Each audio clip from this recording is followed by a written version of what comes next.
If you got a good night's sleep last night, you're part of a dwindling group. About a third to a half of us will struggle with our sleep at some point in our lives. From work to money to family, life's little stresses add up.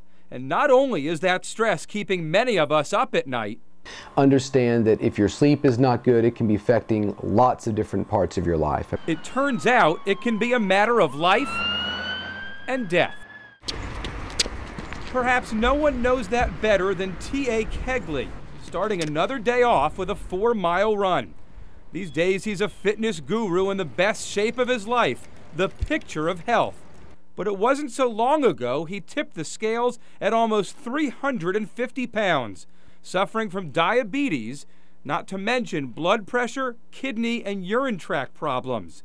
That led to a reality check from his doctor. He said if you don't take care of your diabetes and your high blood pressure, said the best thing for you to do is go and pick you a funeral out. As it turns out, T.A. was having a problem with his Z's, diagnosed with a simple sleep study.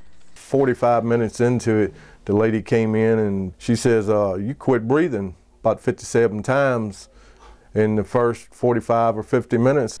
It took 20 years to figure out, but T.A. Kegley suffered from sleep apnea. We're going to be hooking you up to a whole bunch of wires and electrodes on your head, behind your ears, corner of your eyes, your chin, chest, and legs. This one's going to sit right there. The sleep study itself is relatively simple, as the staff at Martha Jefferson Hospital's Sleep Center showed me. Go ahead and get comfortable and try and get some sleep. Good night.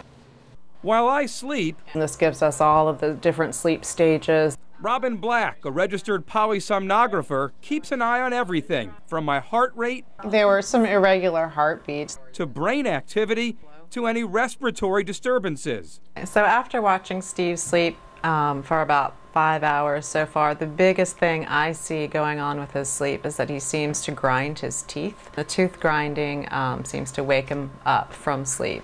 The following morning, looking at my sleeping and dreaming patterns, Dr. Chris Winter, the Sleep Medicine Center's medical director, concludes I have no major medical issues.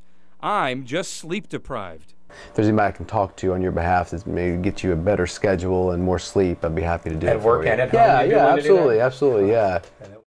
But Dr. Winters has changed my life. Dr. Winter had much bigger concerns about T.A. Kegley 5 years ago after his sleep study revealed a serious case of sleep apnea. I think the likelihood that cardiovascular disease or even death would have taken him earlier is very high. T.A.'s airway would collapse during the night so that air couldn't flow in and out of his body. He was fitted for a CPAP, or a continuous positive airway pressure device, a specially designed nasal mask. Pressurized air comes through the hose to the patient's nose. The air that comes through here, the pressure is created in their airway, props it open so that they can breathe normally.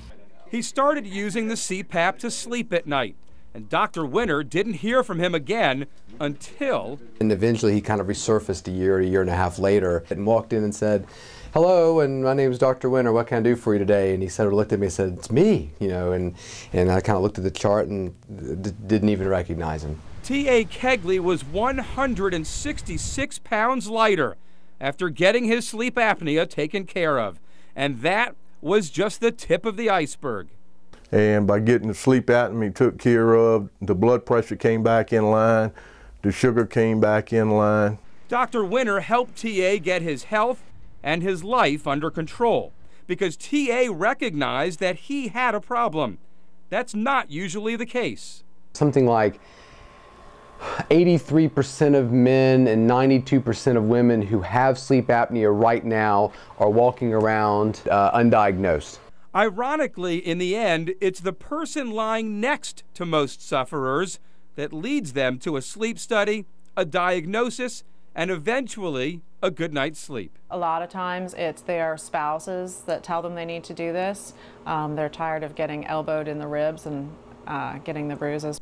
A simple solution for a serious and potentially deadly affliction.